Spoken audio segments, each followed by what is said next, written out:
과기부가 진행했었던 누리호 기술 유출 관련 항우연 감사에 대해서 알고 계십니까? 네, 알고 있습니다. 그 시작 단계부터 항우연에 대한 표적 감사, 보복 감사 논란이 일었던 것도 알고 계시죠? 그렇지만 민간 기업으로 이직을 준비 중이던 연구원이 보안 규정을 위반해서 기술 유출을 시도한 상황을 인지하고 감사에 들어갔다고 알고 있습니다. 현장에서는 항우연이 우주항공청으로 이관시켜달라고 초창기에 요청을 했을 때 과기부가 전방위적인 압박에 나선 것이라는 의구심이 있었습니다. 현장에서 의견을 제시했다고 그 의견이 과기부 마음에 안 든다고 감사로 보복을 한다면 이거는 뭐 깡패나 할 짓이 아니겠습니까? 네. 그런 일은 벌어져서도 안 되고 그런 일이 실제로 발생했다면 책임자에게 합당한 책임을 물어야 한다고 생각합니다. 과기부가 항우연 연구자들에 대해서 기술 유출에 관한 수사 의뢰한 후에 결과도 당연히 보고 받으셨죠? 네, 받았습니다. 네, 무혐의 처분 나지 않았습니까? 네, 그렇습니다. 네. 그런데 검찰은 이와 관련해서 이미 압수수색을 진행했고 수사 의뢰 7개월이 지나서야 무혐의 처분이 이루어졌습니다. 연구만 하던 현장 연구자가 그리고 우주항공 시대를 이끌어야 될 연구원이 과기부의 수사 때문에 초토화가 되고 있습니다. 최근에 항우연의 내부에 징계위원회 열렸는데 해당 직원들에 대한 징계 불가 결정 내려졌습니다.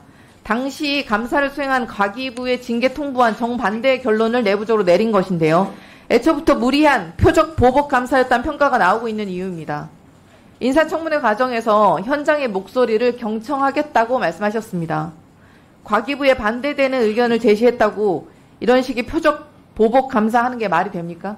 네, 사실 그렇지는 않습니다. 조금 더 그 상세한 상황은 우리 차관님께서 좀 대답을 해도 되겠습니까? 네, 말씀하시죠. 네, 의원님. 그 항우연 감사권은 저희들이 보복감사나 표적감사 차원에서 실시한 것이 아니라 내부에서 기술 유출 정황에 대한 제보로 저희들 시작을 했고요. 아시는 것처럼 민간 기업으로 이직을 앞둔 직원들이 평상시와 달리 많은 대량의 연구 자료들을 내려받았고 그리고 개인의 PC에서 저장 매체를 탈착을 했고 또 본인의 집에 있는 개인 PC를 다시 이제 재부팅을 해놓은 상황이고요.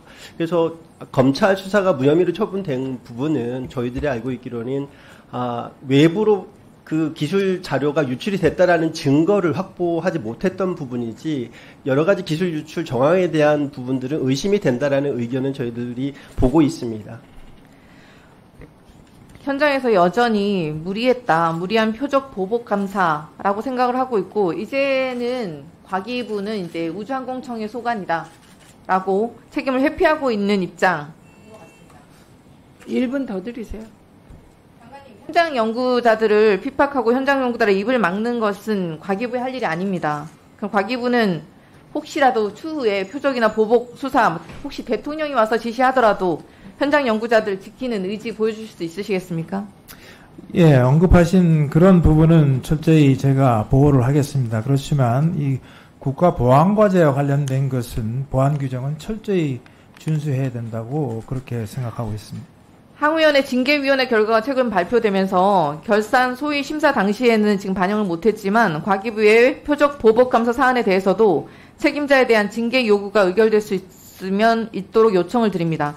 혹시 절차상 시간상의 문제로 어렵다면 제도적 개선 방안 마련 등을 부대 의견으로라도 남겨서 다시는 이런 폭거가 일어나지 않도록 과방에서 나서주시면 좋겠습니다. 과기부 장관께서도 종합적인 검토를 통해서 이번과 같은 표적 보복 감사가 다시는 반복되지 않도록 노력해 주시길 바랍니다. 현장 연구자들의 고통이 반복되어서는 안 됩니다. 이상입니다.